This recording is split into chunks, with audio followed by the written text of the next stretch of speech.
شروع اللہ کا نام لے کر جو بڑا مہربان نہایت رحم والا ہے۔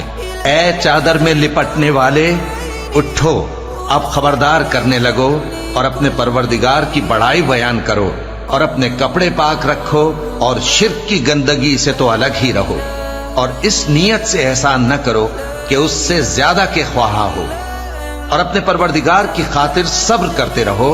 پھر جب سور پھونکا جائے گا تو وہ دن مشکل کا دن ہوگا، یعنی کافروں پر آسان نہ ہوگا۔ مجھے اس شخص سے سمجھ لینے دو جس کو میں نے اکیلا پیدا کیا، اور میں نے اس کو بہت سا مال دیا اور ہر وقت حاضر رہنے والے بیٹے دیے، اور اس کو ہر طرح کے سامان میں وسعت دی، پھر بھی لالچ رکھتا ہے کہ میں اسے اور زیادہ دوں۔ ایسا ہرگز نہیں ہوگا، یہ ہماری آیتوں کا بڑا مخالف رہا ہے۔ میں اسے ایک بڑی چڑھائی چڑھاؤں گا۔ اس نے غور و فکر کیا اور ایک بات ٹھہرا لی، یہ مارا جائے، اس نے کیسی تجویز کی، پھر یہ مارا جائے، اس نے یہ کیسی تجویز کی۔ پھر اس نے نگاہ کی، پھر تیوری چڑھائی اور منہ بگاڑا، پھر پیٹ پھیر کر چلا اور تکبر کیا، پھر کہنے لگا یہ تو جادو ہے جو پہلے لوگوں سے برابر ہوتا آیا ہے۔ پھر بولا یہ اللہ کا کلام نہیں بلکہ بشر کا کلام ہے، میں ان قریب اس کو سقر میں داخل کروں گا، اور تم کیا سمجھے کہ سقر کیا ہے؟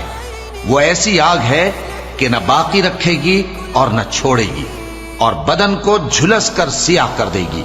اس پر 19 داروغہ ہیں، اور ہم نے دوزخ کے داروغہ فرشتے ہی بنائے ہیں، اور ان کا شمار کافروں کی آزمائش کے لیے مقرر کیا ہے، اس لیے کہ اہل کتاب یقین کریں اور مومنوں کا ایمان اور زیادہ ہو، اور اہل کتاب اور مومن شک نہ لائیں، اور اس لیے کہ جن لوگوں کے دلوں میں نفاق کا روگ ہے اور جو کافر ہیں کہیں کہ اس مثال کے بیان کرنے سے اللہ کا مقصود کیا ہے۔ اسی طرح اللہ جس کو چاہتا ہے گمراہ رہنے دیتا ہے اور جس کو چاہتا ہے ہدایت دیتا ہے، اور تمہارے پروردگار کے لشکروں کو اس کے سوا کوئی نہیں جانتا، اور یہ قرآن تو بنی آدم کے لیے نصیحت ہے۔ ہاں ہاں، قسم ہے چاند کی اور رات کی جب رخصت ہونے لگے، اور صبح کی جب روشن ہو جائے، کہ وہ آگ ایک بہت بڑی آفت ہے، انسان کے لیے ڈر کی چیز، یعنی اس شخص کے لیے جو تم میں سے آگے بڑھنا چاہے یا پیچھے رہنا چاہے۔ ہر شخص اپنے کرتوتوں کے باعث گرفتار ہوگا، مگر داہنی طرف والے نیک لوگ جنتوں میں ہوں گے اور پوچھتے ہوں گے، یعنی آگ میں جلنے والے گناہگاروں سے کہ تم دوزخ میں کیوں پڑے؟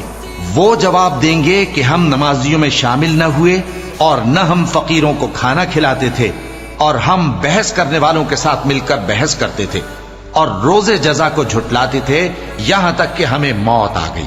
تو سفارش کرنے والوں کی سفارش ان کے حق میں کچھ فائدہ نہ دے گی۔